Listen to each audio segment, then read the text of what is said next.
अस्सलामुअलैकुम। We are going to discuss the drugs used in peptic ulcer. सबसे पहले तो आपको पेप्टिक अल्सर का पता होना चाहिए कि पेप्टिक अल्सर होता क्या है। ठीक है, it is the ulcer formation और erosion of the mucosal lining of the stomach और the first part of duodenum. ठीक है, जो आपके पास इरोजन हो जाए या फिर अल्सर फॉर्मेशन हो जाए इन द स्टमक और the first part of duodenum, it is known as peptic ulcer. ठीक है, पेप्टिक अल्सर की कॉजेज़ क्या क्या होती हैं? दो मेन कॉजेज़ हैं जिनमें आप क्लासीफाई करते हो। उसमें आ जाती है पहली increased secretion of gastric acid और दूसरी decreased resistant of GIT mucous membrane. ठीक है, गैस्ट्रिक एसिड की सिक्रीशन ज़्यादा हो या फिर जो आपके पास जीआईटी म्यूकस मेम्ब्रेन है उसका एसिड से रेजिस्टेंस जो है वो कम हो जाए। ठीक है, उसके अलावा पहली एक ये क्लासिफिकेशन है कॉजेज़ की जिसमें आप करते हो।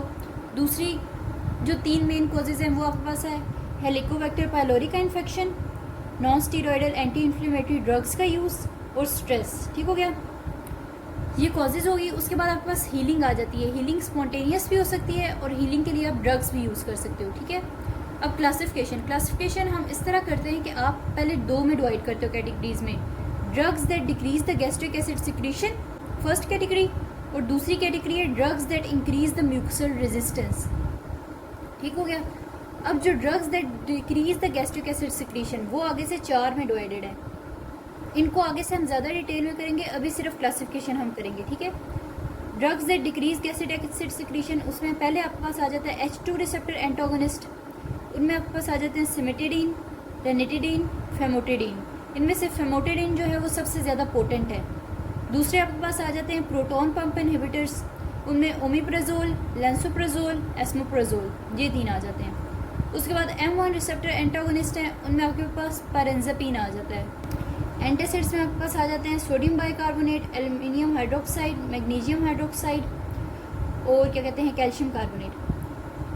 अब आपके पास drugs that increase the mucosal resistance, उसमें आपके पास सक्रेल्फेट आ जाता है, बिस्मथ सब्सट्रेट आ जाता है, मीजोप्रेस्टोल आ जाता है। ठीक है, ये आपके पास इंक्रीज म्यूकोसल रेजिस्टेंस कराते हैं।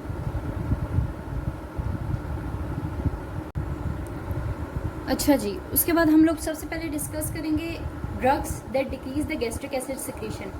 सबसे पहले हमारे पास आ जाते हैं H2 antagonist, H2 receptor antagonist. इनका मैकेनिज्म ऑफ एक्शन क्या है?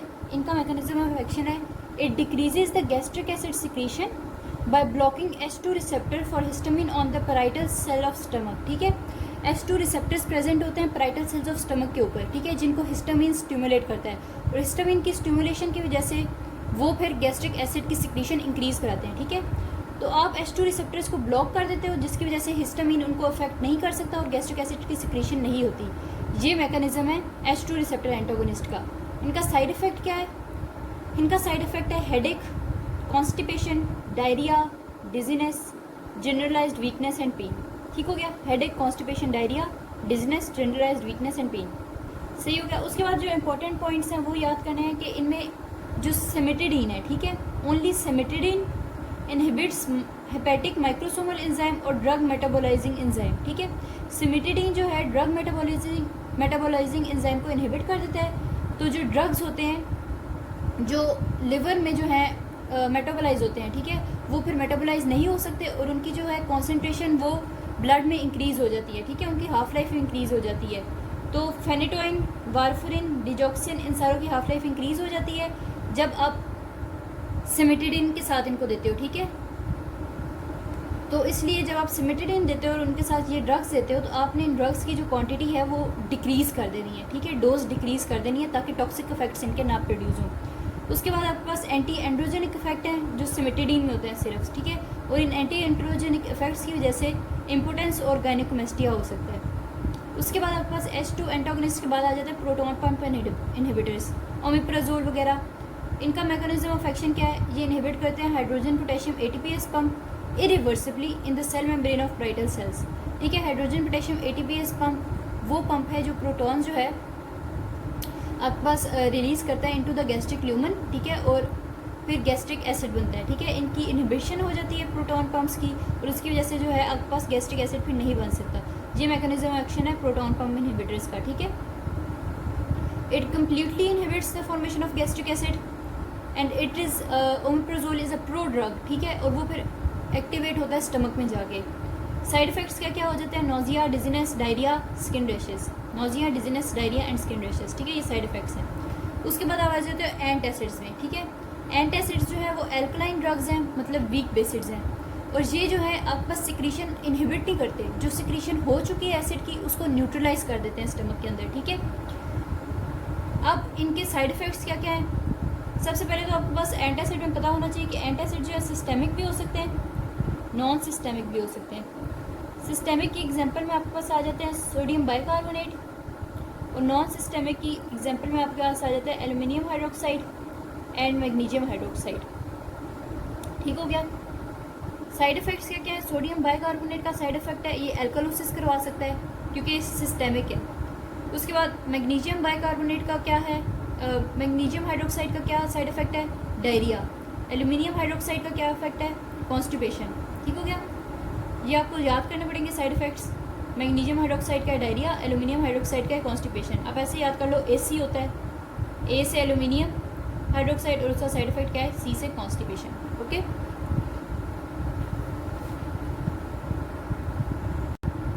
अच्छा जी, उसके बाद आपके पास आ जाते हैं drugs that decrease gastric acid secretion में जो आपके पास चौथा है वो है M रिसेप्टर एंटागोनिस्ट, ठीक है। इसका मैकेनिज्म ऑफ एक्शन क्या है? ये ब्लॉक्स जो होता है, it blocks M receptor for acetylcholine on the parietal cell of the stomach and inhibit the secretion of acid, ठीक है। एसिटाइकोलिन जब भी M रिसेप्टर्स को स्टिमुलेट करता है on the parietal cell of stomach तो वो एसिड सिक्रीशन करवाते हैं, ठीक है। मगर जो है M3 रिसेप्टर एंटागोनिस्ट जो है वो उसको ब्लॉक कर देते हैं, तो उसकी वजह से जो है इनहिबिशन हो जाती है एसिड की सिक्रीशन की। साइड इफेक्ट क्या क्या है? इसके साइड इफेक्ट हैं blurring of vision, constipation, dry mouth, ठीक हो गया। Blurring of vision, constipation and dry mouth. अब ये आपके पास हो गए थे drugs that decrease gastric acid secretion. इसमें हमने क्या पढ़ा है? H2 receptor antagonist, proton pump inhibitors, antacid, M3 receptor antagonist. अब हो जाते हैं drugs that increase mucosal resistant, ठीक है, ताकि आपके पास एसिड का इफेक्ट कम हो। उनमें आपके पास आ जाते हैं सक्रिलफेट एंड बिस्मथ सब्सिट्रेट। सक्रिलफेट जो है उसको आप एल्यूमिनियम सुक्रोज सल्फेट भी कहते हैं, because it is a complex salt of aluminium hydroxide with sucrose sulphate, ठीक है हो गया। It is a aluminium sucrose sulphate, complex salt of aluminium hydroxide with sucrose sulphate. Mechanism of action क्या है इसका? कि जब भी आपके पास सक्रिलफेट जो है स्टमक में जाता है, ठीक है, तो एसिडिटी ऑफ स्टमक की वजह से एल्यूमिनियम बाकी कंपाउंड से अलग हो जाता है, ठीक है। एल्यूमिनियम जब अलग हो जाता है तो जो बाकी कंपाउंड रह जाता है, ठीक है, उस पर नेगेटिव चार्ज आ जाती है। अब ये जो नेगेटिव चार्ज है, ये जो आपके पास अल्सर फॉर्मेशन की साइड्स पे प्रोटीन्स हैं उनके ऊपर पॉजिटिव चार्ज है, तो ये जो है उन पॉजिटिव चार्जेस के साथ बाइंड कर लेता है उन प्रोटीन्स के साथ, और एक आपके पास स्टिकी पेस्ट बना देता है, ठीक है, जो उस अल्सर के ऊपर लग जाती है और आपकी प्रोटेक्शन करवाती है स्टमक की, ठीक है। So aluminium is separated in the gastric acid stomach, ठीक है, acidic stomach. Rest of the compound retains a strongly negative charge and binds with the positively charged protein around the ulcer. Sticky paste forms and protects ulcer surface from acid. इसकी side effect क्या है? Constipation. और दूसरा क्या है कि aluminium जो है वो अलग हो जाता है बाकी कंपाउंड से, और अगर किसी के पास रीनल फेलियर है, ठीक है, तो उसमें एल्यूमिनियम की टॉक्सिसिटी हो सकती है, तो आपने ये ड्रग सक्रिलफेट जो है कभी भी रीनल फेलियर के पेशेंट्स को नहीं देना।